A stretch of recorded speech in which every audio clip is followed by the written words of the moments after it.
भेड़िया और 7 छोटी बकरियां। एक बार की बात है, एक हरे भरे जंगल में एक भेड़िया घूमता था। वो हर समय भूखा रहता था। वो बहुत कुछ खाता, लेकिन उसकी भूख फिर भी नहीं मिटती थी। मुझे फिर से भूख लग रही है। इसलिए दिन रात वो शिकार का पीछा करते हुए जंगल में भटकता रहता। एक दिन भूखे भेड़िए को एक छोटी सी झोपड़ी दिखाई दी। वो ध्यान से और चुपचाप वहां गया। पास जाने पर उसने पेड़ों में से देखा कि झोपड़ी में एक बकरी माँ और उसके 7 बच्चे रहते हैं। ओह, मुझे तो पूरे हफ्ते भर का खाना मिल गया। चालाक भेड़िया वहीं इंतजार में पड़ा रहा और सुबह तक झोपड़ी की जासूसी करता रहा। सुबह माँ बकरी अपने 7 बच्चों को चूमकर घर से जाने ही वाली थी। मेरे बच्चों, मैं अब कुछ खाना खरीदने के लिए बाजार जा रही हूँ। ध्यान से रहना और किसी के लिए भी दरवाजा मत खोलना। ठीक है। बकरी माँ बाजार जाने के लिए घर से निकली। उस समय भेड़िया चुपके से झोपड़ी को देख रहा था। इस अच्छे मौके को देखते ही वो कूदकर बाहर आया, लेकिन उसे छोटी बकरियों को मूर्ख बनाने के लिए एक आइडिया की जरूरत थी। इन बकरियों को पकड़ने की सबसे अच्छी तरकीब है कि मैं अपना रूप बदल लूं।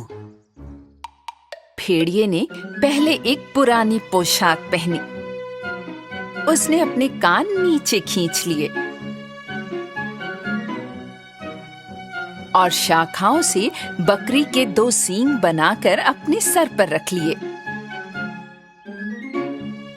फिर अपने पैरों को आटे से ढककर उसने किसी ऐसे घर से एक ताजा और गर्म सेब पाई चुराई जिसे वो नहीं जानता था। और अब मैं अपनी आवाज भी कुछ इस तरह बदल लेता हूँ। मैं कितना शातिर हूँ। भेड़िया धीरे धीरे झोपड़ी के सामने गया और 3 बार दरवाजा खटखटाया। आवाज सुनकर छोटी बकरियां तुरंत दरवाजे की तरफ दौड़ी।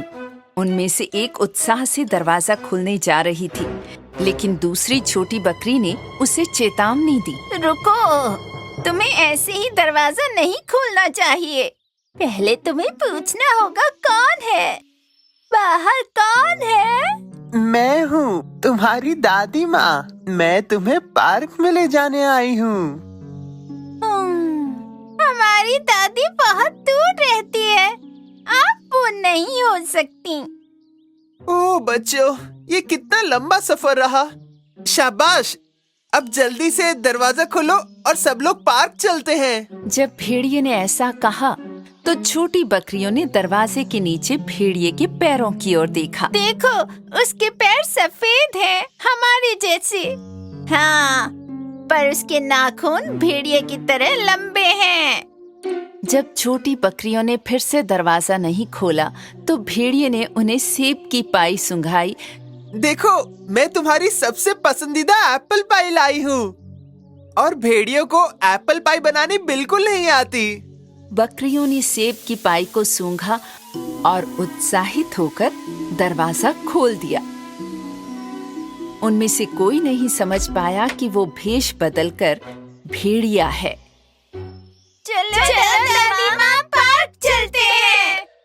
जब हम लौटेंगे तो हम अपनी एप्पल पाई खाएंगे। छोटी बकरियां और भेड़िया झोपड़ी से चले गए। मुझे बहुत भूख लगी है, मैं खुद को रोक नहीं पा रहा।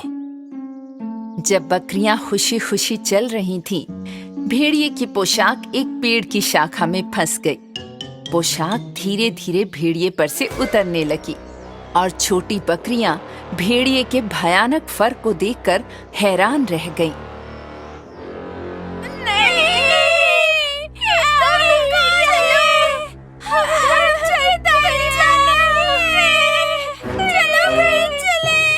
जब भेड़िए को एहसास हुआ कि उसे पहचान लिया गया है, उसके कान फड़फड़ाए, नुकीले दांत दिखाई दिए और वो बकरियों पर कूद पड़ा।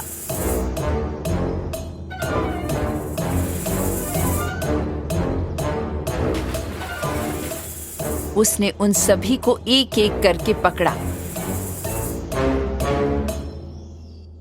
उनमें से केवल एक बच गई और भेड़िए से दूर भाग गई। भेड़िए ने 6 छोटी बकरियों को पकड़ लिया और उन्हें अपनी अंधेरी गुफा में ले गया। बची हुई छोटी बकरी अपनी माँ को बताने के लिए इतनी तेजी से भागी कि उसकी सांस फूल गई। इस बीच माँ बकरी बाजार से फलों और सब्जियों की टोकरी लेकर लौट आई थी। घर का दरवाजा पूरा खुला था। वो जल्दी से अंदर गई, लेकिन उसे अपने बच्चे आसपास कहीं नहीं दिखाई दिए। मेरे बच्चे, कहाँ हो तुम लोग? मेरी छोटी बकरियां। बकरी माँ इतनी चिंतित थी कि वो तुरंत घर से बाहर भागी और अपने छोटे बच्चों की तलाश शुरू की। तभी उसने जमीन पर बड़े बड़े पैरों के निशान देखे। ओह नहीं, ये तो एक भेड़िए के पैरों के निशान हैं। उसने कुछ देर तक उनका पीछा किया, लेकिन फिर रास्ता बदल गया और निशान गायब हो गए। अब मैं क्या करूंगी? एक भेड़िया मेरे बच्चों को चुरा कर ले गया। जब बकरी माँ रो रही थी तो बची हुई बकरी दौड़ती हुई उसके पास आई। ओ मेरी बच्ची, तुम्हारे भाई बहन कहाँ हैं? क्या हुआ? जल्दी बताओ मुझे। एक भूखे भेड़िए ने हमारी बकरी की दादी का वेश बनाया और हमें चुराने की कोशिश की। मैं बच गई माँ, मुझे पता है वे लोग कहाँ हैं। माँ बकरी और बच्ची बकरी भेड़िए की मांद की तरफ दौड़े। जब वे पहुँचे तो उन्होंने छोटी बकरियों की आवाज सुनी। ये भेड़िए की मांद है, हमें अब बहुत सावधान रहना होगा बेबी। माँ बकरी और बच्ची बकरी ने बाकी छोटी बकरियों को बचाने के लिए एक चतुर योजना बनाई। वे दोनों भेड़िए के घर के सामने खड़े हो गए और अपने हाथों से अंदर की ओर एक विशाल भालू की छाया बना ली। अंदर भेड़िया छोटी बकरियों को खाने ही वाला था, लेकिन तभी उसने भालू के आकार की डरावनी छाया देखी। मैं बहुत भूखे पेट वाला एक विशाल भालू हूँ। यहाँ कोई भेड़िया होगा जो मेरा पेट भरेगा।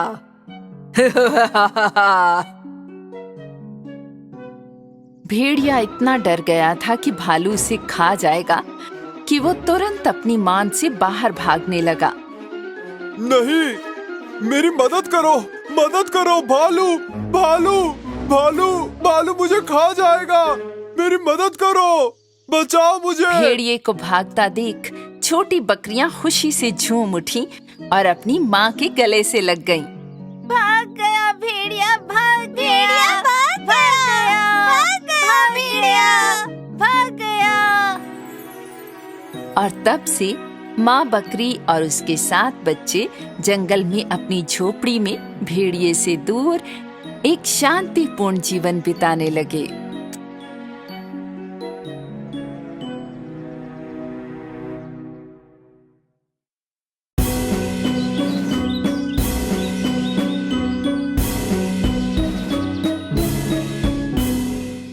कई साल पहले इस धरती पर बहुत दूर सिंड्रेला नाम की एक सुंदर लड़की रहती थी।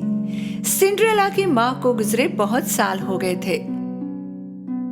उसके पिता ने ही उसे पाल पोस कर बड़ा किया था। जब सिंड्रेला के पिता ने दूसरी शादी की तब उसके जीवन में बहुत बदलाव आया। उसके पिता की नई पत्नी और उनकी 2 बेटियां सौतेले पिता के घर रहने आए। पहली बार जब वे मिले तब से सौतेली माँ को सिंड्रेला एक आंख ना भाती थी। वो और उनकी बेटियां सिंड्रेला के सौंदर्य और दयालु दिल से बहुत ईर्ष्या करते थे। सिंड्रेला की बहन सिंड्रेला जितनी खूबसूरत नहीं थी। इतना ही नहीं, वो दोनों कठोर और बिगड़ी हुई भी थी। एक दिन किसी काम के कारण सिंड्रेला के पिता को लंबी यात्रा पर जाना पड़ा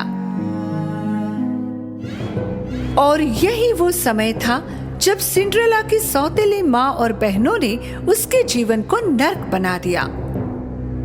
जब सिंड्रेला अपने बगीचे में अपने प्यारे पंछियों के साथ बातें कर रही थी, तब उसकी सौतेली माँ उसके पास आई। आज के बाद तुम इस अटारी में रहोगी, घर के सारे काम करोगी और मुझे तुम्हारा इन कपड़ों में घूमना फिरना बिल्कुल पसंद नहीं। सिंड्रेला को पता नहीं था इस पर क्या बोले। असहाय रूप से जैसा उसे कहा गया उसने किया। उसने अपनी चीजें उठाई और अटारी में चली गई। उस दिन के बाद से सिंड्रेला घर के सारे काम खुद ही कर लिया करती थी। वो बहुत थक जाती, लेकिन ना उसकी सौतेली माँ या उसकी सौतेली बहनों को उसकी दया आई। फर्श को दोबारा ठीक से साफ करो, क्या तुम्हें धूल नहीं दिखाई देती? तुमने अभी तक कपड़े नहीं धोए, मेरे पास पहनने के लिए कुछ नहीं। सिंड्रेला के पास चूहे और खिड़की पर आकर बैठने वाले पंछियों के अलावा कोई दोस्त नहीं था। सर्दी से बचने के लिए रात के समय सिंड्रेला नीचे चिमनी के पास जाकर सेक लेते लेते वहीं पर सो जाती है। ऐसे ही दिन गुजरते गए। एक दिन शहर में राज्य द्वारा एक घोषणा की गई। राजकुमार द्वारा महल में एक पार्टी का आयोजन किया गया है। शादी के लिए पात्र सभी लड़कियों को इस पार्टी में आमंत्रित किया जाता है। जैसे ही सौतेली बहनों ने ये बात सुनी, वो भागते हुए घर गई और अपनी माँ को बताया। पार्टी में आप दोनों ही सबसे सुंदर होगी। राजकुमार ने आप दोनों में से एक को ही चुनना चाहिए। इस तरह हम सभी महल में रह पाएंगे, है ना माँ? हमें तुम दोनों के लिए गाउन और जूते खरीदने होंगे। चलो खरीदारी करने जाते हैं। सौतेली माँ और बहनें बाहर चली गई। वहाँ खड़ी होकर ये बातें सुनने वाली सिंड्रेला उदास हो गई। कई दिन तैयारियां चल रही थी। सौतेली बहनों के गाउन सिलकर आ गए थे। हर दिन वो दोनों दर्पण के सामने खड़ी रहती और खुद को बताती, हम ही पार्टी में सबसे सुंदर लड़कियां होंगी।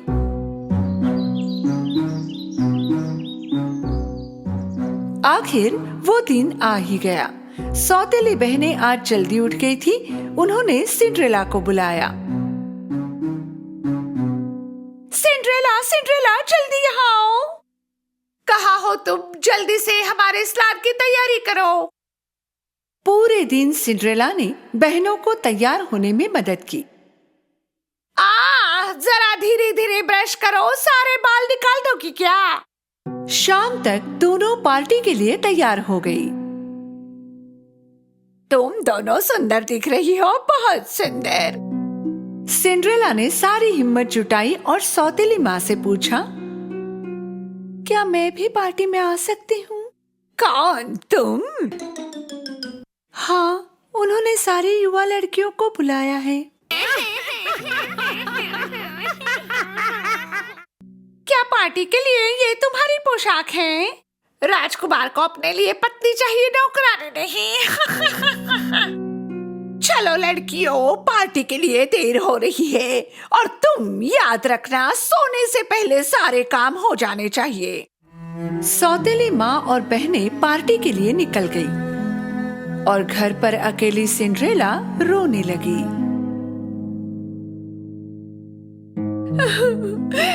मैं पार्टी में क्यों नहीं जा सकती? अगर आज मेरे माता पिता यहाँ होते तो ये सब नहीं होता। उसी समय एक उज्जवल प्रकाश दिखाई दिया। पहले सिंड्रेला समझ नहीं पाई कि वो क्या था। वो प्रकाश को एकटक देखी जा रही थी और अचानक प्रकाश के बीचों बीच एक खूबसूरत परी दिखाई दी। मेरी प्यारी सिंड्रेला, रो मत, तुम भी महल में पार्टी में जाओगी। सिंड्रेला को उसकी आंखों पर विश्वास नहीं हुआ। उसने हड़बड़ाकर पूछा, क्या मैं जा सकती हूँ? मेरी हालत तो देखो। चिंता मत करो, मैं हूं ना तुम्हारी मदद के लिए। मुझे एक कद्दू और 7 चूहे ला कर दो। सिंड्रेला को समझ नहीं आ रहा था कि उन्हें ये चीजें क्यों चाहिए, पर उसने वही किया जो उसे कहा गया। पहले वो रसोई घर में गई और बड़ा सा कद्दू ले आई। फिर वो अटारी में गई और अपने चूहे दोस्तों को लेकर फिर से नीचे आई। परी ने अपनी जादुई छड़ी से कद्दू को एक सुंदर बग्गी में बदल दिया। फिर वो चूहों की तरफ मुड़ी। उनमें से एक ड्राइवर बन गया और बाकी 6 सुंदर सफेद घोड़ों में बदल गए। आश्चर्यचकित सिंड्रेला बग्गी और घोड़ों को देख रही थी। तभी परी उसकी तरफ मुड़ी। जब उसने अपनी जादुई छड़ी से सिंड्रेला को छुआ, उसकी पुरानी ड्रेस एक खूबसूरत पार्टी गाउन में बदल गई।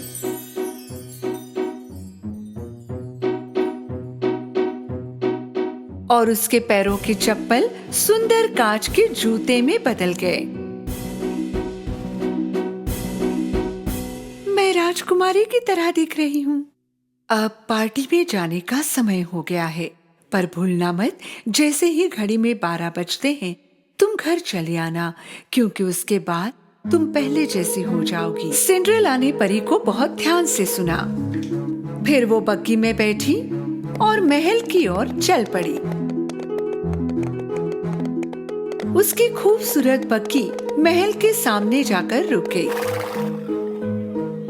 जब सिंड्रेला ने भव्य दरवाजों से महल में प्रवेश किया, सबकी आंखें उसे ही देख रही थी। वो बहुत सुंदर और खानदानी लग रही थी।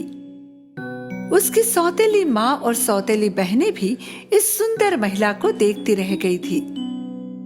वे उसे पहचान भी नहीं पाई थी। अचानक सीढ़ियों पर राजकुमार दिखाई दिया। सिंड्रेला सच में पार्टी में उपस्थित सभी लड़कियों में सुंदर लग रही थी। राजकुमार को पहले ही नजर में इस खूबसूरत लड़की से प्यार हो गया। सभी उसे उत्सुकता से देख रहे थे। वो धीरे धीरे आगे की तरफ बढ़ता गया। सौतेली बहनें बहुत खुश हो गई कि राजकुमार उन्हीं की तरफ आ रहा है। आओ, वो मेरे पास आ रहा है। नहीं, वो मेरे पास आ रहा है। पर राजकुमार आगे बढ़ा और सिंड्रेला के सामने जाकर रुक गया। हे सुंदर युवती, क्या तुम मेरे साथ नृत्य करना पसंद करोगी? सिंड्रेला ने विनम्रता से हाँ कहा। राजकुमार और सिंड्रेला ने उत्सुकता से देख रहे आमंत्रितों के बीच नृत्य करना शुरू किया। सिंड्रेला संगीत और नृत्य से इतनी प्रभावित हो गई, उसे लगा मानो महल में वो और राजकुमार है, बस दोनों ही। वे दोनों देर रात तक नृत्य करते रहे। सिंड्रेला को पता ही नहीं चला कि कितना वक्त गुजर गया है। अचानक उसकी नजर घड़ी पर पड़ी। आधी रात हो चुकी थी। उसी समय सिंड्रेला को परी की चेतावनी याद आ गई। जैसे ही घड़ी में 12 बजते हैं तुम घर चली आना, क्योंकि उसके बाद तुम पहले जैसी हो जाओगी। हड़बड़ाकर उसने राजकुमार को वहीं छोड़ा और वो भागने लगी। जब वो महल की सीढ़ियां उतर रही थी, उसका एक जूता वहीं छूट गया और उसके पास उसे लेने का समय भी नहीं था। जैसे ही वो बाहर पहुंची, घड़ी में 12 बज चुके थे और फिर से सब कुछ वैसा हो गया जैसे पहले था। जब राजकुमार उसके पीछे भागा, उसे वो जूता सीढ़ियों पर मिला। पता करो ये जूता किसका है, फिर चाहे इसके लिए राज्य की सारी लड़कियों को आपको मिलना पड़े, उसे ढूंढ कर लाओ। सिंड्रेला हाफती हुई घर पहुंची और सीधे अटारी पर गई। वो राजकुमार के साथ बिताए समय को सोचने लगी। उसे पता था कि उसके पास कोई मौका नहीं था, पर फिर भी उसे राजकुमार से प्यार हो गया। राजकुमार के लिए उस लड़की को खोजना असंभव था और अगर वो खोज भी लेता तो पहचान नहीं पाता। राजकुमार के आदमी राज्य के घर घर जाकर उस जूते के मालकिन को खोजने लगे, पर जूता किसी भी लड़की के पैर में फिट नहीं हुआ।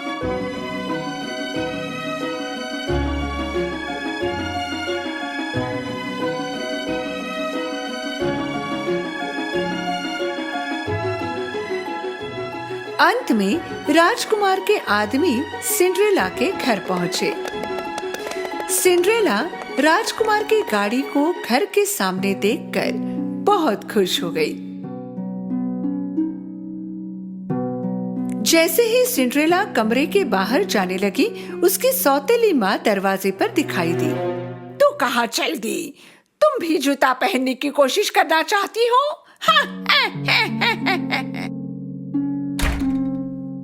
व्यंग्यात्मक हंसी के साथ सौतेली माँ ने अटारी का दरवाजा बंद कर दिया। नहीं, कृपा करके दरवाजा खोलो, कृपा करके प्लीज। कितनी दयनीय बात है। राजकुमार और तुम में क्या समानता होगी भला? आदमी ने पहले पतली बहन को जूता पहनाया, पर वो उसके पैर के लिए बहुत छोटा था। देखो मेरे पैर में कितने अच्छी तरह से बैठ गया। फिर मोटी बहन ने कोशिश की, पर जूता उसके पैर में जा ही नहीं रहा था। शायद हमने दूसरे पैर में कोशिश की होती। उन्होंने कोशिश तो बहुत की, पर नाकाम रहे।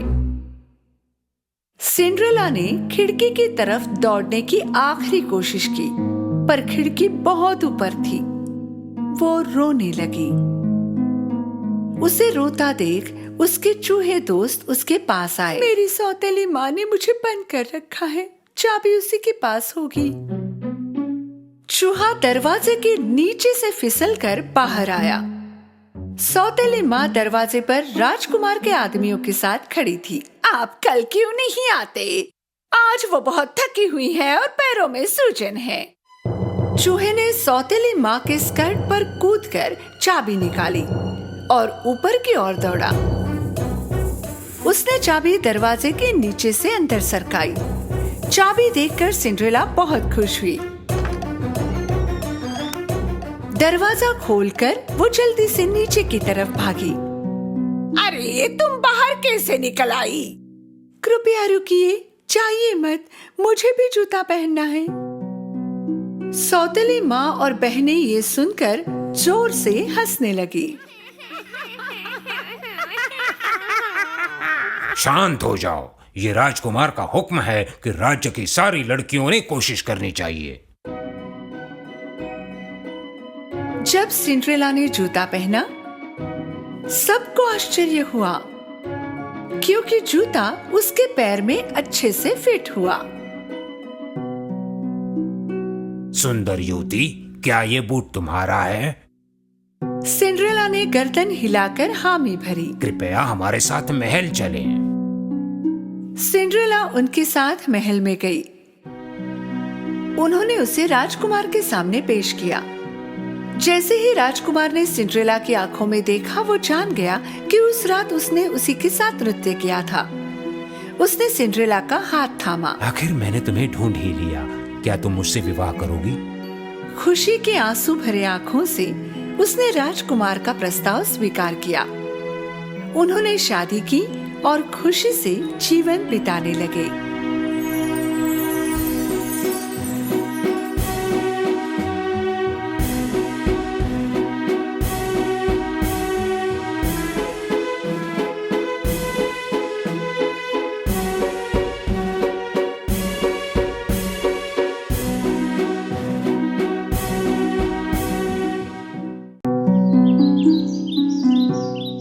एक समय की बात है, एक गरीब विधवा औरत अपने बेटे के साथ रहती थी। उसका बेटा जैक काम नहीं करता था क्योंकि वो बहुत आलसी था। इसी वजह से उनके पास पैसे नहीं थे। माँ, खाने को कुछ है? मुझे भूख लगी है।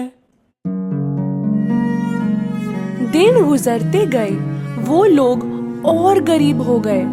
एक वक्त आया जब उन्हें अपनी गाय मिल्क वाइट बेचनी पड़ी, क्योंकि वो उसे खिला नहीं पा रहे थे। जैक की माँ ने उससे कहा कि गाय को बाजार ले जाकर सबसे अच्छे दाम में बेचना, शायद फिर वो खाने के लिए कुछ खरीद पाते।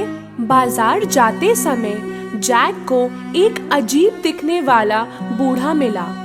उस बूढ़े आदमी ने गाय की तरफ देखा और जैक से कहा, हेलो मेरे बच्चे, अगर तुम मुझे तुम्हारी गाय दोगे तो मैं इसके बदले में तुम्हें काफी कीमती चीज दूंगा। जैक ये सुनकर काफी खुश हुआ। बूढ़े आदमी ने 5 बीन्स अपनी जेब से निकाले। बीन्स? पर ये जादुई बीन्स है।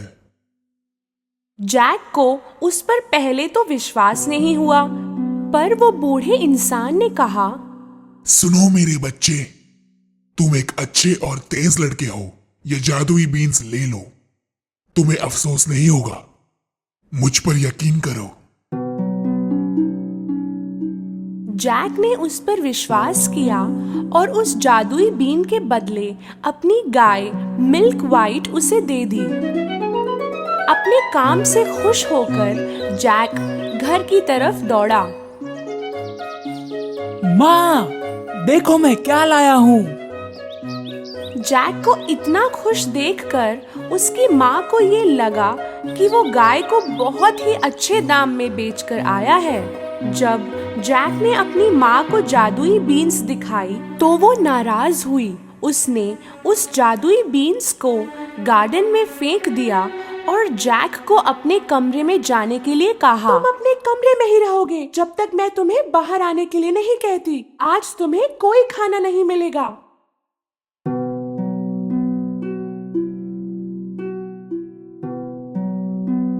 सुबह जैक ने अपनी खिड़की से बाहर झांका तो वो हैरान हो गया।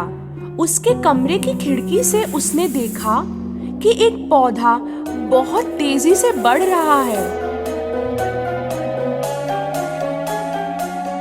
ये ना तो कोई साधारण पेड़ था, ना कोई फूल, ये जादुई बीन का पेड़ था।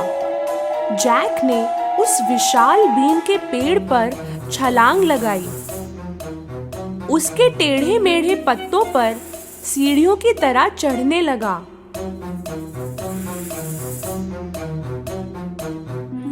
कुछ देर चढ़ने के बाद उसने अपने आप को एक अजीब जगह पाया। वहाँ सब कुछ बड़ा था।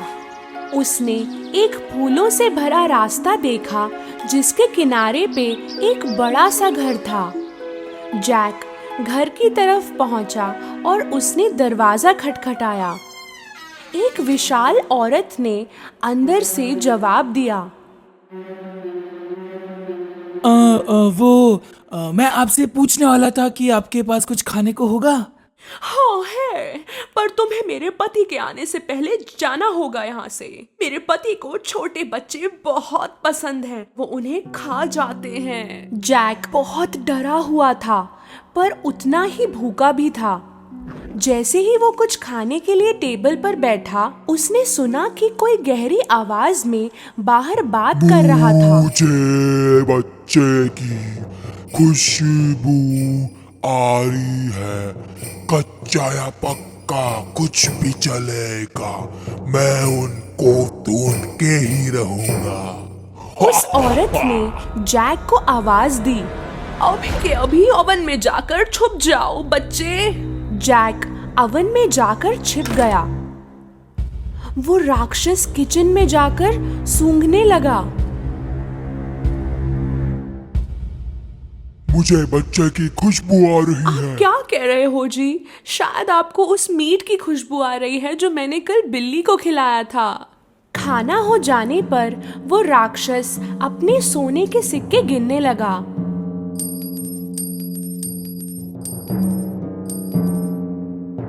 कुछ देर बाद वो गिनते गिनते थक गया और सो गया।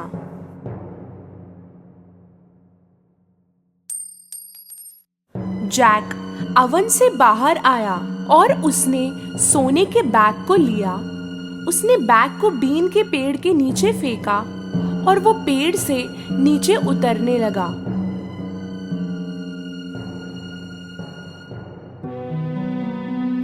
उसने सोने से भरे बैग को उठाया और घर के अंदर दौड़ता हुआ गया।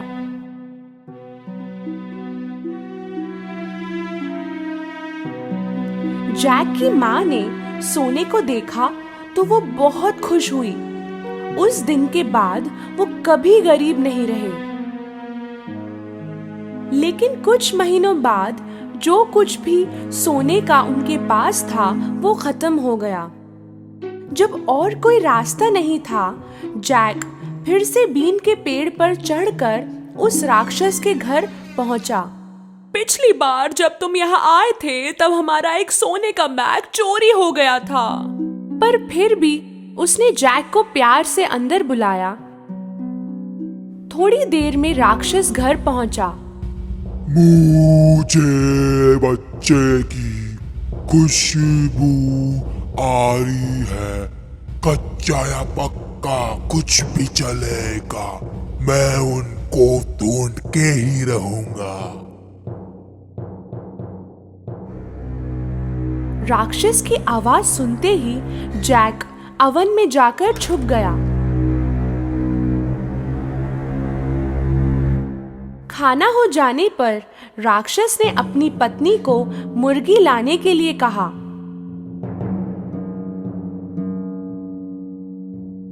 जब पत्नी मुर्गी लाई, उसने उस मुर्गी को अंडा देने को कहा। जैक को यह देखकर ताज्जुब हुआ कि उस मुर्गी ने सोने का अंडा दिया।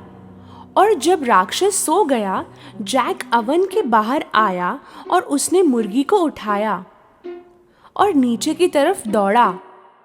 सोने के अंडों की वजह से जैक और उसकी माँ फिर से अमीर हो गए थे। पर कुछ समय बाद जैक ने फिर से अपना लक ट्राई करने की सोची और वो बीन के पेड़ पर चढ़ गया। इस बार वो राक्षस के घर में छुप के घुस गया, उसकी पत्नी से छुपते हुए, और बड़े से कॉपर के पॉट में जाकर छुप गया। थोड़ी देर बाद राक्षस आया। मुझे बच्चे की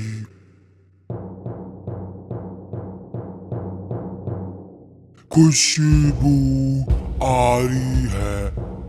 कच्चा या पक्का कुछ भी चलेगा, मैं उनको ढूंढ के ही रहूंगा। इस बार राक्षस की बीवी ने जैक को पकड़वाने का तय किया। अगर कोई बच्चा है तो शायद अवन में होगा। जैक कहीं और छुपा था। राक्षस और उसकी पत्नी ने सारा घर छान लिया, पर उन्हें बच्चा नहीं मिला।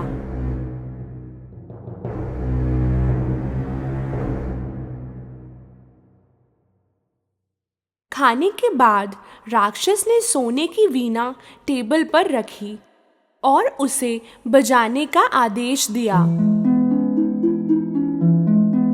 वीणा बजने लगी और राक्षस सो गया। इस बार जैक को ये वीणा किसी भी कीमत पर हासिल करनी थी, इसलिए वो राक्षस के घुटनों से चढ़ता हुआ टेबल पर पहुंचा। पर कुछ ऐसा हुआ जो वो सोच भी नहीं सकता था। हेल्प! वीणा चिल्लाई। जैक ने वीणा को अपने पीठ पर लेकर टेबल से छलांग लगाई। राक्षस उठ गया और जैक के पीछे दौड़ा। जैक बीन के पेड़ से तेजी से उतरने लगा और राक्षस उसके पीछे।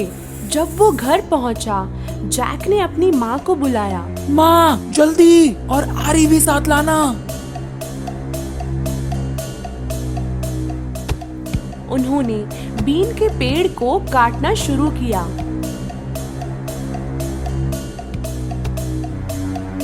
आखिर उन्होंने बीन के पेड़ को काट दिया और राक्षस जोरों से नीचे जमीन पर गिर गया।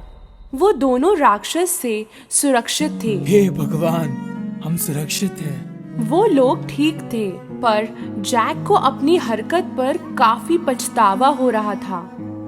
वो अपनी लालच की वजह से आज जान खो बैठता। उसने अपनी माँ को वादा किया कि वो कभी भी चोरी नहीं करेगा और वो कल से बहुत मेहनत करेगा। उस दिन के बाद जैक और उसकी माँ कभी भी गरीब नहीं रहे। हाँ, उनके पास सोने के अंडे देने वाली मुर्गी थी मदद के लिए, पर जैक ने भी काम करना नहीं छोड़ा। आलसी लड़की। एक बार की बात है, एक पिता और उसकी 2 जवान बेटियां दूर एक देश में एक साथ रह रहे थे। एक लड़की बहुत मेहनती थी और दूसरी बहुत आलसी।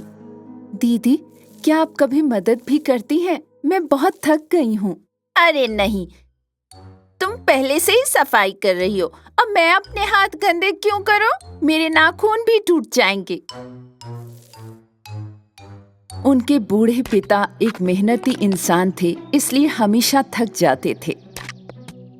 शाम को उनके पास सिर्फ सूप और कुछ रोटी ही खाने के लिए होती थी। एक दिन बूढ़े पिता ने अपनी बेटियों से एक निवेदन किया।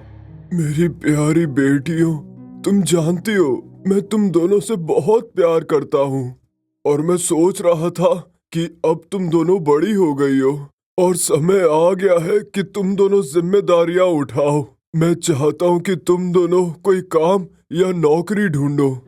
आप सही कह रहे हैं, मैं कल जरूर कोई काम तलाश कर लूंगी। और तुम्हारा क्या मेरी बच्ची? मेरी बहन को नौकरी मिलनी चाहिए, ये उसकी बात है, लेकिन मुझे लगता है कि मैं घर का काम ज्यादा अच्छा करती हूँ।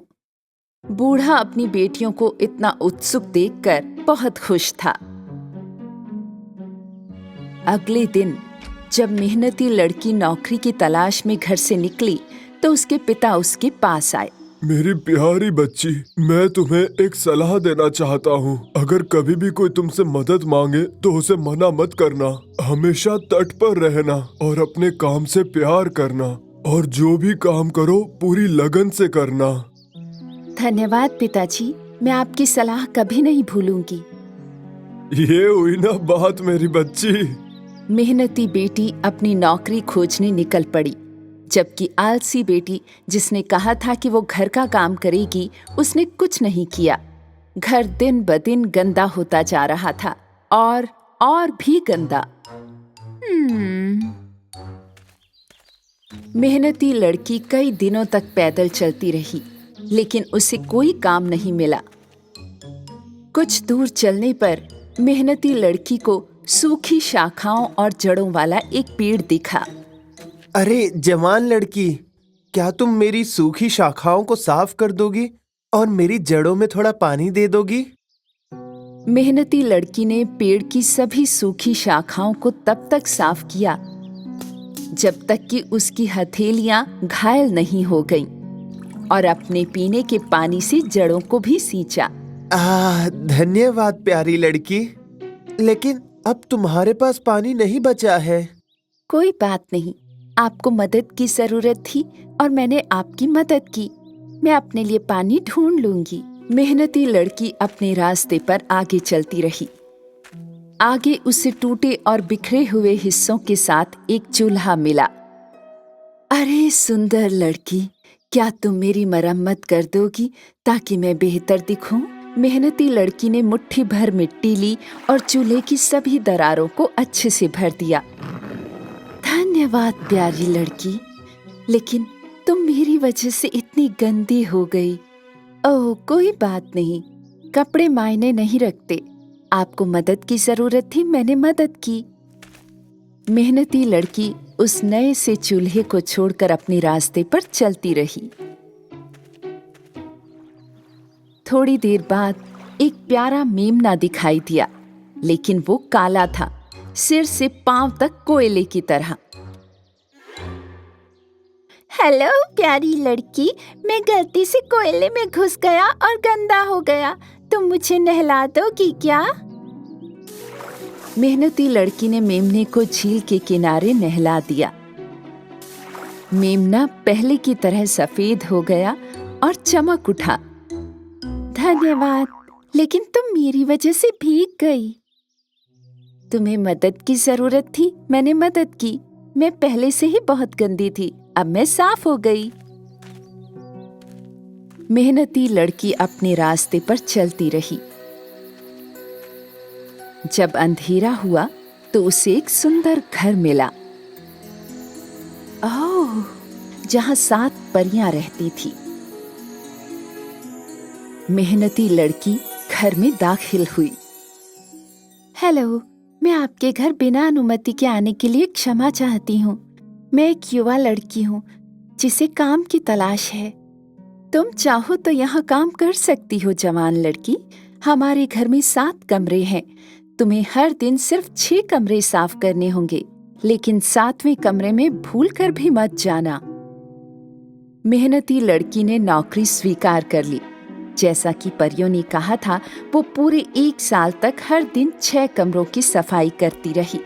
उसने कभी 7वें कमरे में प्रवेश नहीं किया। और जब उसके पास काफी पैसे जमा हो गए तो उसने परियों से घर लौटने की अनुमति मांगी। बेशक जवान लड़की, तुम घर जा सकती हो। मैं हैरान हूँ कि तुमने 7वें कमरे में कभी प्रवेश क्यों नहीं किया। मुझे अपने काम पर गर्व है। मेरे पिता कहते थे कि अपना काम हमेशा ठीक से करो, चाहे कुछ भी हो। मेरे यहाँ रहते हुए मेरा काम सिर्फ 6 कमरों की सफाई करना था और यही मैंने किया। हम तुम्हें तुम्हारी ईमानदारी और मेहनत के लिए इनाम देना चाहते हैं। चलो आओ हमारे साथ। परियों ने युवा लड़की को 7वें कमरे में प्रवेश करने के लिए कहा।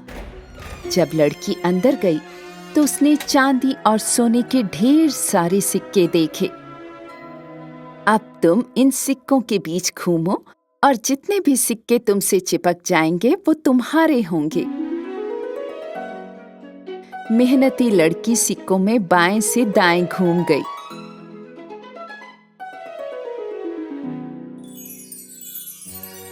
वो बिल्कुल किसी स्टार की तरह लग रही थी जिस पर पैसे लगे हुए थे।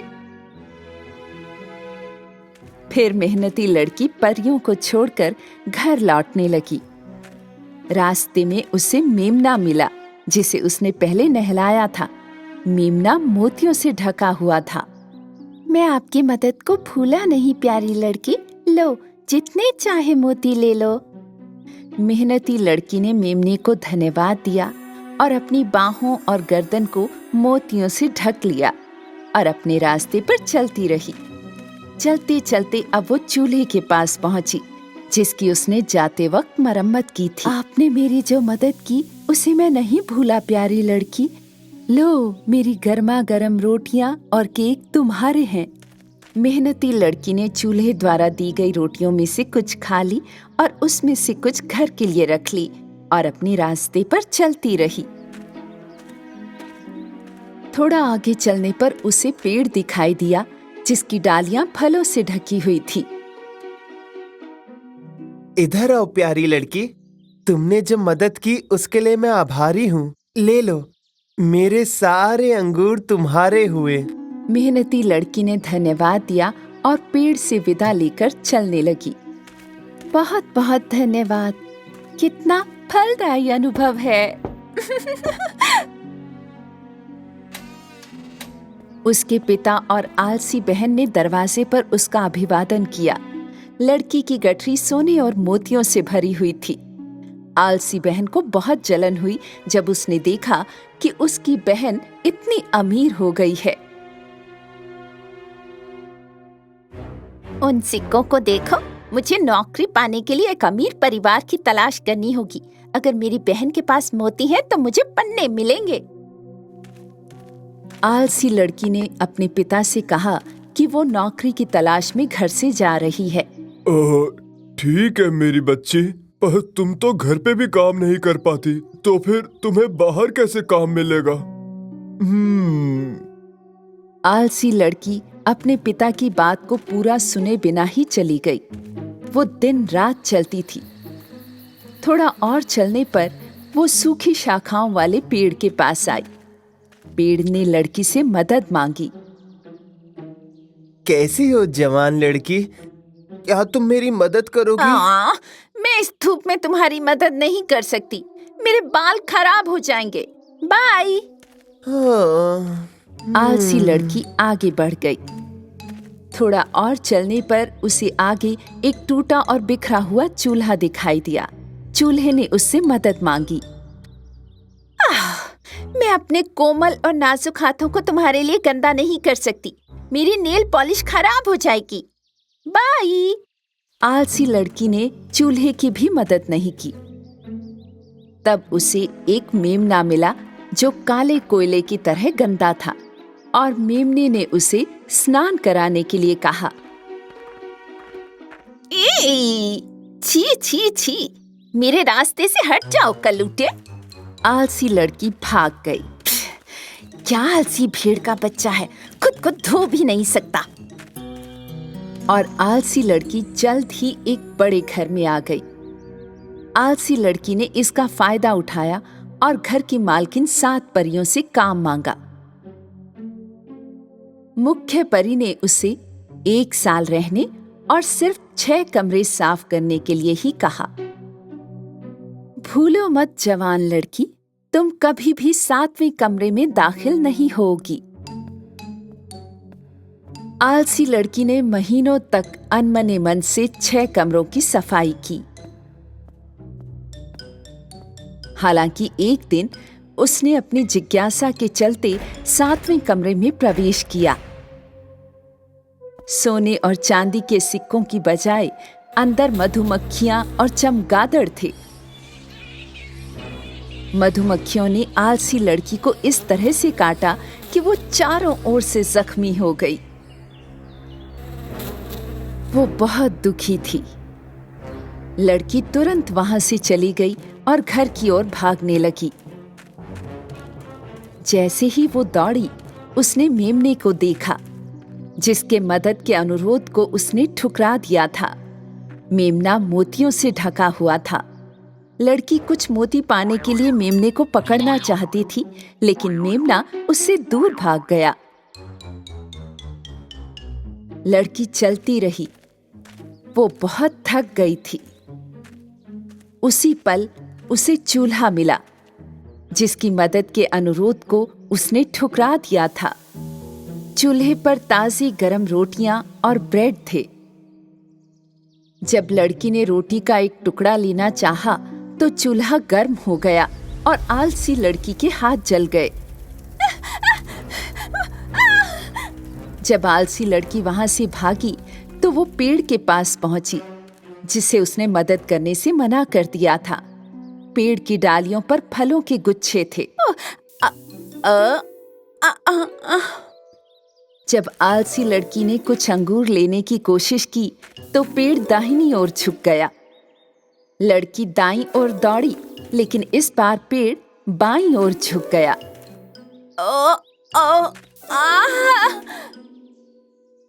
इधर उधर भागते भागते वो थक गई। आलसी लड़की ने आखिरकार फल खाने का इरादा ही छोड़ दिया। वो पूरे 2 दिन तक बिना रुके चलती रही और आखिरकार घर पहुंच गई। उसके पिता और बहन ने आलसी लड़की को गंदे कपड़ों में घर लौटते और घायल हालत में देखा, और वे बहुत हैरान हुए।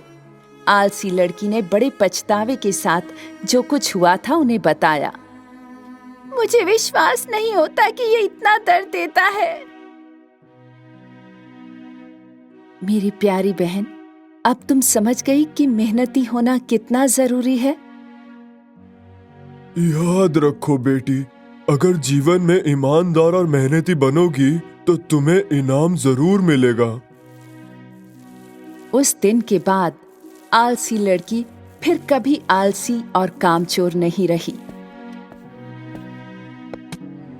दोनों बहनों ने कड़ी मेहनत की और उन्हें अच्छा फल मिला, और इस छोटे से परिवार का जीवन सुख, शांति और खुशियों से भर गया।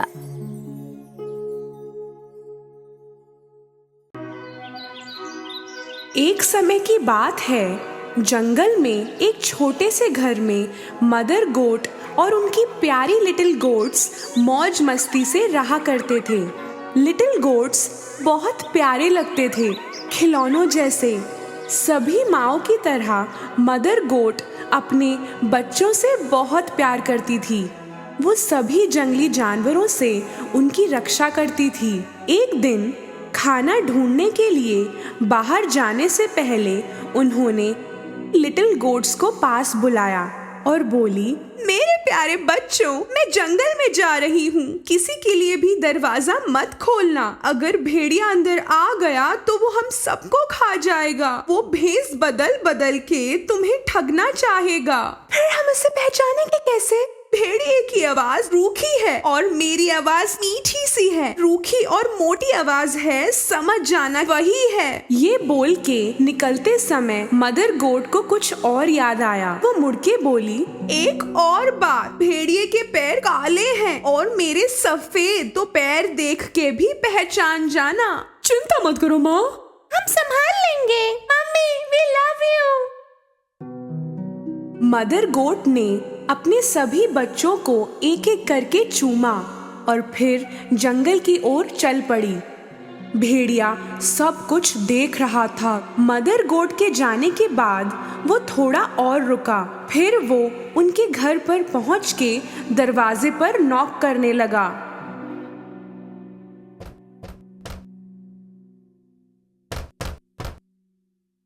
कौन है वहाँ? मेरे प्यारे बच्चों, चलो दरवाजा खोलो। देखो, मम्मी तुम्हारे लिए खाना लेके आई है। पर लिटिल गोट्स ने भेड़िए की रूखी आवाज पहचान ली। दरवाजे के उस पार से वो चिल्लाए, तुम हमारी मम्मी नहीं हो। उनकी आवाज बहुत प्यारी और मीठी है। तुम हमें बुद्धू नहीं बना सकते भेड़िए। भेड़िए को बड़ा गुस्सा आया क्योंकि वो लिटिल गोट्स को ठग नहीं पाया, तो उसने एक चौक का पीस खा लिया। अब उसकी आवाज थोड़ी मीठी हो गई थी। वो वापस उनके घर गया और दरवाजे पे नॉक किया। अब की बार भेड़िए ने अपनी मीठी आवाज में बात की, मेरे प्यारे बच्चों, दरवाजा खोलो। मैं तुम्हारी मम्मी हूँ। मैं सबके लिए खाना लेके आई हूँ। इस बार इस मीठी आवाज को सुन के लिटिल गोट्स को लगा कि ये उनकी मम्मी की ही है। दरवाजा खोलने ही वाले थे कि उनमें से एक चिल्लाया, पहले दरवाजे के नीचे से पैर देखते हैं। जब उन्होंने देखा तो भेड़िए के काले पैर दिखे। सभी चिल्लाए, हम दरवाजा नहीं खोलेंगे। मम्मी के पैर तो काले नहीं हैं।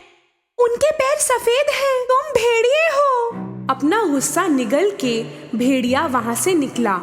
अब वो बेकरी गया। बेकर भेड़िए को देखकर चकित रह गया। मैं अभी शाकाहारी हो गया हूँ। अब से पेस्ट्री खाऊंगा। थोड़ा आटा दोगे? भेड़िया बेकरी से आटा लेके निकला।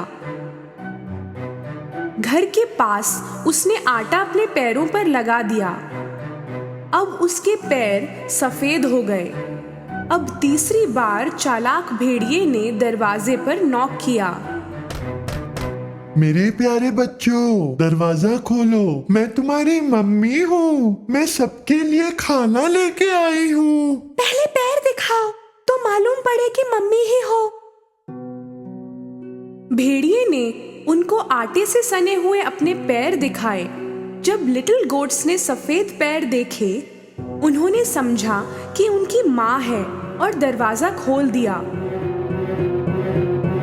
फिर क्या, उनके सामने था भेड़िया। लिटिल गोट्स डरे, घबराए, चिल्लाने लगे,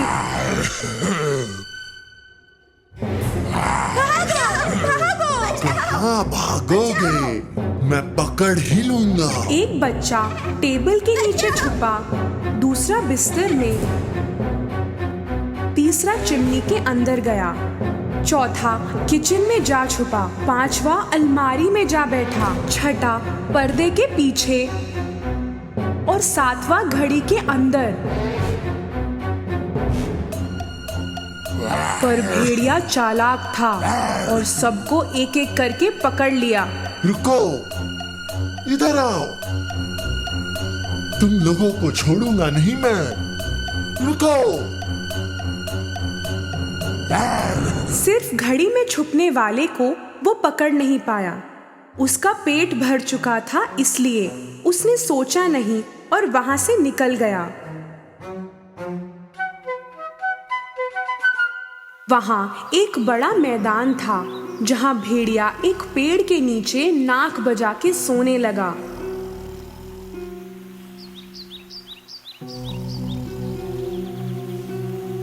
थोड़ी देर में मदर गोट घर पहुंची। दरवाजा खुला देख के समझ गई कि कुछ हुआ है और वो चिल्लाने लगी,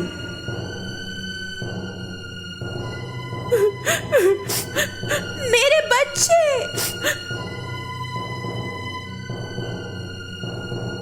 घर में आते ही वो घबरा गई। सारा फर्नीचर गिरा हुआ था, पर्दे फटे हुए थे, बिस्तर बिगड़ा हुआ था, तकिया और चादर यहाँ वहाँ पड़े थे। मदर गोट अपने बच्चों को कहीं नहीं ढूंढ पाई। एक एक करके नाम भी पुकारा पर नहीं मिला कोई। फिर 7वें बच्चे का नाम पुकारा तो एक आवाज आई, मैं घड़ी के अंदर हूँ मम्मी।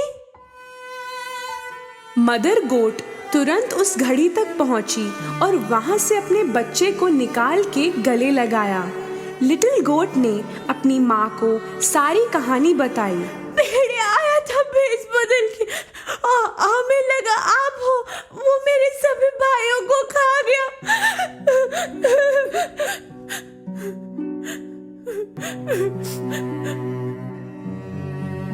मदर गोट को बहुत बुरा लगा। वो बहुत रोई अपने बच्चे को लेकर। अपने सिर्फ एक बच्चे के साथ वो घर से बाहर निकली। तभी उनको भेड़िया सोया हुआ दिखा। उसकी नाक इतनी तेज बज रही थी कि पेड़ के पत्ते भी हिल रहे थे। मदर गोट ने भेड़िए को थोड़ी देर देखा। उसने देखा कि उसके पेट के अंदर कुछ हिल रहा था। हे भगवान, लगता है मेरे बच्चे उसके पेट के अंदर जिंदा है। उसने एक प्लान सोचा। घर से मेरे लिए एक सुई, धागा और कैंची लेके आओ। लिटिल गोट घर जाने लगा तो मदर गोट ने 6 बड़े पत्थर इकट्ठा किए। थोड़ी देर में लिटिल गोट सुई, धागा और कैंची लेके पहुंचा। मदर गोट ने भेड़िए का पेट काटा। उसे ऊपर ही अपना एक बच्चा दिखा और बाकी भी एक एक करके दिखने लगे। सभी सही सलामत थे। मदर गोट बेहद खुश हुई। सभी बच्चों ने मदर गोट को हग किया। Mummy, mummy, we love you, we love you। सभी बहुत खुश थे। मेरे बच्चों, तुम सब ठीक हो ना? मदर गोट ने भेड़िए के अंदर सारे पत्थर डाल दिए। फिर उन्होंने उसके पेट को सुई धागे से सिल दिया। भेड़िया इतनी गहरी नींद में सो रहा था कि उसे कुछ मालूम ही नहीं पड़ा। भेड़िया जब जागा, खड़ा हुआ, उसका पेट दर्द कर रहा था। उसे लगा कि कई सारे लिटिल गोट्स की वजह से दर्द हो रहा है। उसे बहुत प्यास लगी।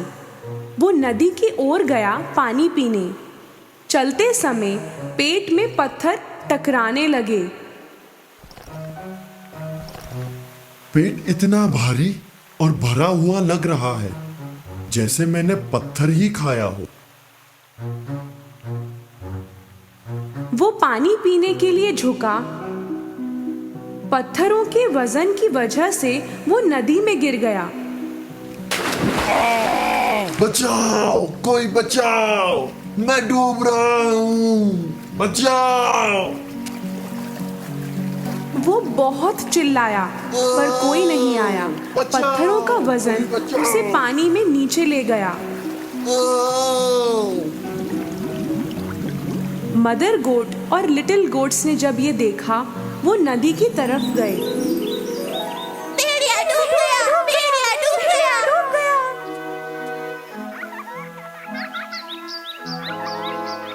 सभी मिलके झूमने लगे। उस दिन से मदर गोट और उनके 7 लिटिल गोट्स की जिंदगी अपने घर में मौज मस्ती से बीती।